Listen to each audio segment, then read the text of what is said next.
Okay, so here we are, new build. Figured it was time for a new build.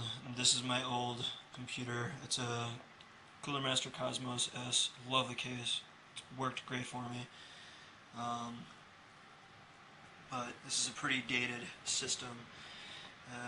Got a Striker 2 Extreme with a E8500 Core 2 Duo. And then I did have a 98, I did have two 9800 SSC GPUs, but they fried out, and I ended up using a 7800, an old 7800 as a backup. It's a little dusty, could be cleaned up a little bit, but yeah, doing a new build, so why clean it, right? So anyway, here's the new case I'm going to be using. It's a mid-tower. It's a little smaller than the Cosmos. It's a Storm Scout 2 Advanced. It's going to work for my needs because I'm only going to be using one GPU from now on, and I'll just upgrade as needed. I just found Quad SLI to add a lot of heat, and I'm not going to be doing water cooling, so it doesn't really make sense. It's not the performance improvement really isn't there, and it just introduced a lot more heat into the system. So I found that I'll just upgrade the GPU as needed from time to time. So the Storm Scout 2, this is the motherboard that I'm going to be using. I'm a big fan of ASUS motherboards, ASUS motherboards. This is the Maximus 6 Hero motherboard with a 1150 socket. This is the Core i7 processor that's going to be going in there. It's a 4770K that you guys are probably familiar with. I'll be populating all 4 RAM slots, and yeah, it's a great system. I love the fact that it's got the clear CMOS and reset on there, and all the fancy stuff like the UEFI BIOS. Super useful, super helpful, easy to use.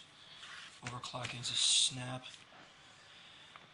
The RAM that I'm going to be using is Corsair Vengeance. They mark it as their gaming RAM, but it's pretty stable RAM from what I understand. I've never used this particular RAM, but I think it's DDR3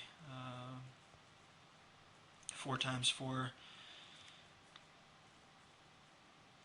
Pretty solid RAM. And going to be using the Samsung 840 Pro SSD. I think this is 250 gigabytes. Focus isn't so great on this cell phone, sorry. But yeah, this is a great SSD. A lot of good reviews. People have great things to say about it.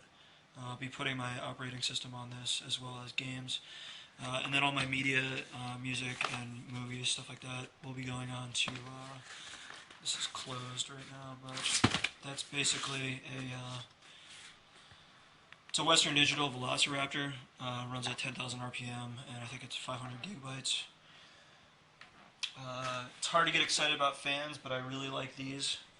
These are the Noctua NF F12s. They're super silent.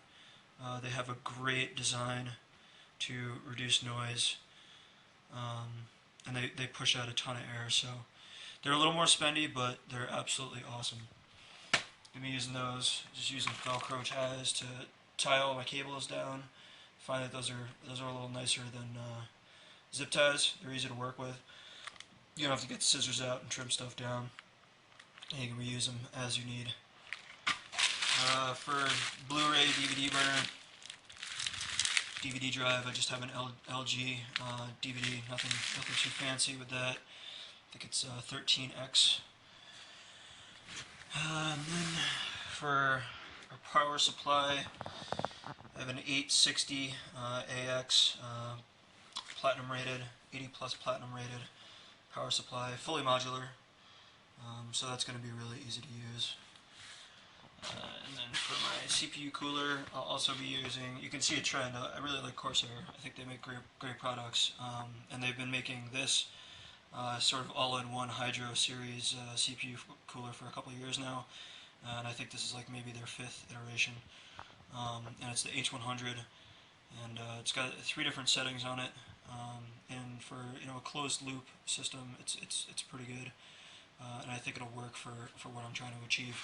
I'm not going to be doing anything crazy with my CPU, so those are the components, and they'll be going into this fancy case that has hopefully enough room for the H100 up top. I've seen some people with some different motherboards have some difficulty fitting it in there, but I think where the cables are located for the Maximus 6 Hero, they're on the side there, so I don't think it's going to be an issue. We'll get cracking. I'll see you guys later.